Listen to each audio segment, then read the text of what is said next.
Alright guys, so I think it's about time we have a conversation about something really important going on right now in the graphics card world. So if you've looked recently trying to find the Radeon RX 570 on somewhere like Newegg or Amazon, you'll find on Amazon shipping times are really high, and on Newegg their either prices are completely jacked up, we're talking up to $380 for a listing on an RX 570, or they're completely out of stock. So you can't find one, and that's unfortunate because for bang for buck, the RX 570 is absolutely astonishing. Maybe not at the prices we're seeing right here, but rather the launch prices.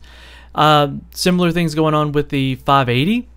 We're finding the stock is really low. The only two that are in stock at Newegg are the Gigabyte Aorus and the Asus ROG Strix, and they're both the most expensive versions of this card. In fact, they're quickly approaching 1070 pricing, and to be quite honest, I wouldn't recommend buying a $300 580 over a $350 1070. 1070 is just a much better buy at that point, and I know budgets withstanding and everything else.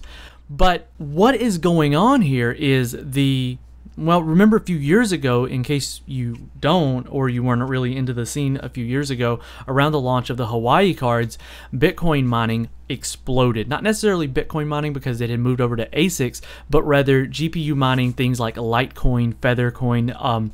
I'm sure some people remember Dogecoin and the joke that caught on and made a lot of people a lot of money. But either way, mining was huge with graphics cards. So people were buying up Radeon 7950s, 7970s. 7870 really wasn't that great for mining, but they were buying them up left and right. And when the 200 series launched, they bought the daylights out of them because of the price, the performance, the efficiency, especially with like the R9 270. I was into mining back then, did it for experimental purposes and everything, but was following it really closely as well as taking part in it. But it completely killed the gaming market because people were buying as many of these graphics cards as they could for as whatever. Well, they didn't care what price because they were going to make their money back off mining.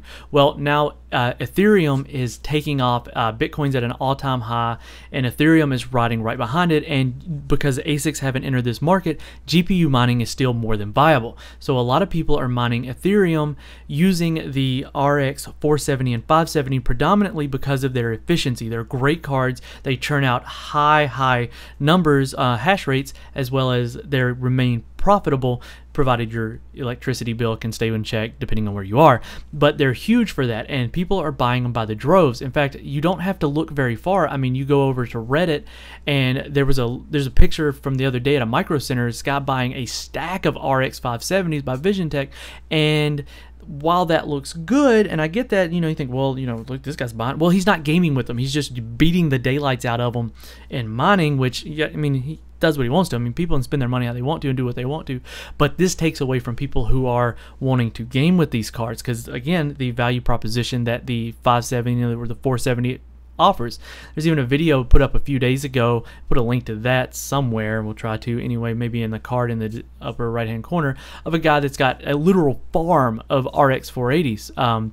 Now, it may seem good for sales, good for numbers, you think it's great for market share, what have you, this gets money back into AMD's pockets, but the truth is all of these cards go into a non-gaming scenario. So, I mean, just picture, if you will, for a minute, if NVIDIA sells 100 graphics cards to 100 people, and AMD sells 100 graphics cards to 25 people. So 20 people go home to play games with their graphics cards, and the rest of the people all go home to mine with them. Now imagine what that does to perception of the gamer. This is only, these guys, there's 20 of them who have bought graphics cards to play games on, so they're outnumbered 5 to 1 by people who are running GeForce cards. Now I'm not advocating for one side or the other in this video, so I don't want anybody to think that, but this is what it does to market share and competition. It leaves the people who are wanting to buy a graphics card to play a game on with only one option. They get instilled in an ecosystem and they stay there. Now this is great for NVIDIA, but it's bad for AMD. The problem it has with the market is you now as a consumer have less choice. So I just want to bring this kind of to your attention in case you were looking for a 570 or a 580 and you were having a really difficult time finding one.